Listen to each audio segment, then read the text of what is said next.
A collapse by the New York Mets on Sunday. We wake up today on Monday.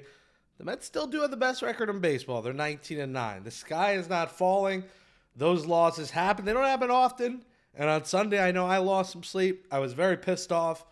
I'm the captain of positivity here, but I'm still positive about the team. I'm not positive about what happened Sunday. You're watching Mets Daily. I'm your host, Jake Brown. Happy Monday, April 28th, 2025, at Jake Brown Radio on all social media. Subscribe to Mets Daily below. Smash that thumbs up below. Comment below. What did you think of that loss? Make sure you share the Mets Daily channel with all your Mets friends, and family. We appreciate the support. Again, giveaways coming, memberships coming. Stay tuned for that. We're working hard on that this week. So it's coming along. So stay tuned.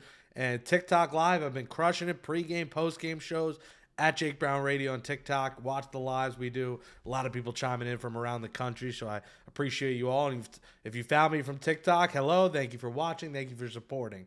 And shout out to New York or Nowhere. Fresh gear. Look at the shirt. Is so clean. This is XL. I kind of wish I got a double XL, but man, it's clean. I got the hoodie, got the shirt.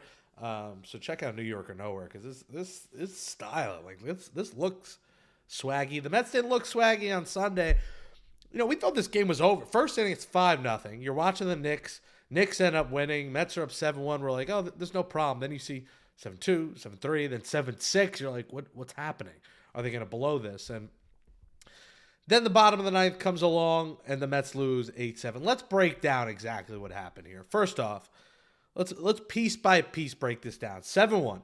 Tyler McGill is cruising. He's pitching a gem. You leave him out for the seventh. You can't hate that decision.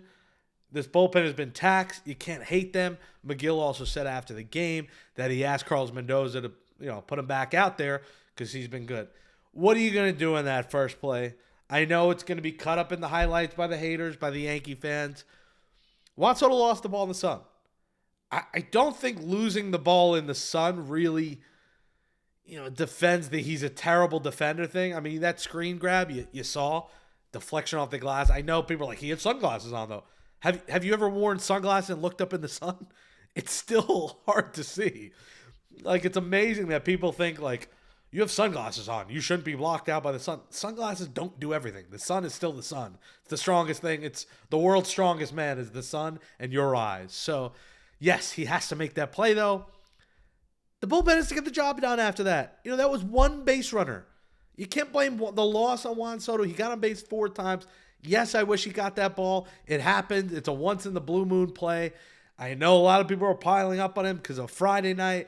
He should have caught that ball Friday, which, again, that was not an error. Sunday wasn't called an error. Sunday is more prone to be an error because if he didn't lose the ball, it's an easy catch. Where Friday, it's a home run in 3 ballparks.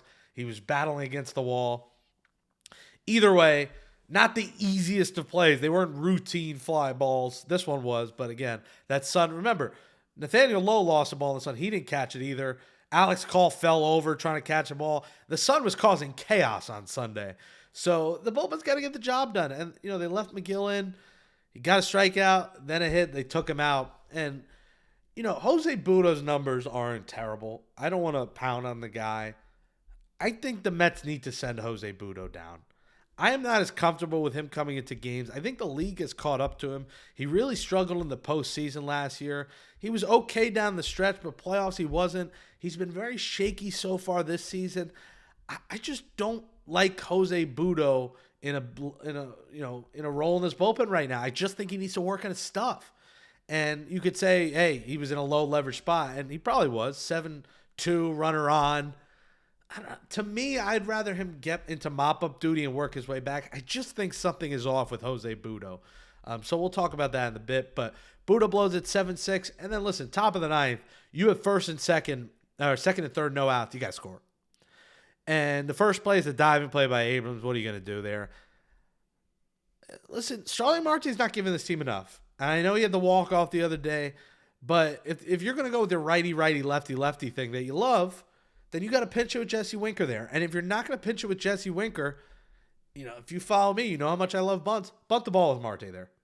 You can't have Marte ground out there and then Nimmo, who's been just awful. And if you watch his show before the season, I called Brandon Nimmo an X factor of this team, and he's been unwatchable at the plate. And I think I'm not concerned about Soto. I am a little bit concerned about Nimmo because we saw similar stuff last year. He did hit for power. He drove in runs. But Nimmo's got to be better. You can't be in a cleanup spot or, against lefty he was Sundays hitting 6 and keep having at-bats like he is. He's got to be better. But if Starling Marte's going to be up, I'm sorry, lay down a bunt there. Lay down a squeeze, get that run home. Inexcusable to not have insurance. Edwin Diaz not being available. It's April. I'm not going to lose too much sleep. I said I lost a little bit of sleep. This can't happen later in the season. Edwin Diaz has to be available on back-to-back. And I know he had the hip issue the other day. Maybe that they were playing it safe here. But you see, and for the Edwin Diaz haters, you see what this team is without him. Their 2 losses this weekend were Ryan Stanek as closer. Ryan Stanek's not a closer. And unfortunately, we'll talk about it a bit, with A.J. Minter out, he's kind of your next man up. So Reed Garrett wasn't available, my bald brother. He pitched back-to-back. They didn't use Kranick. Kranick's been going a lot. Diaz got to be available. When you're down multiple arms, you didn't have Minter, obviously. You're not using Urena, who got called up to replace him. You're not using Garrett. I'm sorry, Diaz has got to go back-to-back there. And then you don't use him tonight or today, 4 o'clock game today. I did not love that. Especially when yesterday you pulled, or Saturday, you pulled Clay Holmes after 5 innings and 65 pitches, whatever it was. Didn't love that either. So I think Diaz got to be available. But you're seeing when he's not, it's a problem. And, the hit to lead off the inning. And then, Stanek got to cover faster. Pete can't make that throw. The run's probably going to be safe anyway. You cannot risk that throw if you're Pete Alonso. If you're going to make that throw, it's got to be on the money or it's got to be below him, because throwing it high ended the game. And I'd rather him eat that ball, not throw it, and Stanek tries to get the next 2 guys out. But just a frustrating loss for the Mets. And it's, again, only April, but a lot of things to pick apart. Mendoza, I think, has got to manage better. Bullpen's got to just execute better. And listen, I think Jose Budo's got to go down. And the state of that bullpen, Budo, I think, should go down. I think Daniel Nunez should come up. A.J. Minter's headed to the IL with a lat strain. We don't know yet the severity. A high grade would put him at 6 to 8 weeks, which would be tough on the Mets. Jose Urena replaces him. He'll probably make a spot start against the Diamondbacks at Citi Field this week, as the Mets will need a 6th starter, as they don't have a day off until the next Thursday. Not this Thursday, the following Thursday. So a lot of days in a row. And that's why I was like, you should probably use Diaz here. And try to get this win. But again, it's April. He's still the best record in baseball. Mets signed Brooks Raley over the weekend. A nice move. They signed Raley Friday, and then Minter goes down Saturday. Unfortunately, Raley is still rehabbing from Tommy John surgery. He will be available to pitch rehab games. Doctors think in June. So the earliest we see Brooks Raley is June for this team, and I love the signing. Raley was great for the Mets before he got hurt. And he has an option, a team option for 2026. So if he's healthy, if he's good, the Mets have him for half a year this year, and they got him for next year if he's healthy. So love the Raley signing. And I just think Budo should go down. I just don't think he's the same dominant kind of pitcher. The league has caught up to him. I just think he should work on his stuff in AAA. Don't think, he should be done. I just think he should go down, work on his stuff, and then the Mets get him back. But I don't know. I feel stressed when he's in. I feel stressed when Stanek in, but I don't think Stanek's going to have many opportunities closing. That was just an unfortunate situation. Max Kranick is earning himself high leverage roles for this team. He already has done it, and he's the guy in those high leverage spots you're a little bit more comfortable seeing. But I think it's time for Budo, and I'll do a story on Mets and SI today about it. I don't know. Something is off. His command's not there. He's putting way too many pitches right in the heart of the zone. Riley Adams homers off him. So Budo, I'm a little concerned about. And I'd like to see Nunez up here. Nunez hasn't lit up AAA since he's been rehabbing, but I just like Nunez's tenacity. I like what he brings. And he's been pitching. I assume he's healthy and good to go. Speaking of healthy and good to go, Ronnie Mauricio is good to go. He played in his first rehab game on Sunday for the St. Lucie Mets. He hit a single his first at bat, 1 for 3 with a stolen base. And I love Ronnie Mauricio. And I think if Starling Marte continues to not produce, he's beloved in this clubhouse. I like him. You can't keep a guy because you like him. If Marte's hitting 150 and not getting on, and he's not really playing the field at all. He's been DH, pinch hitter, pinch runner.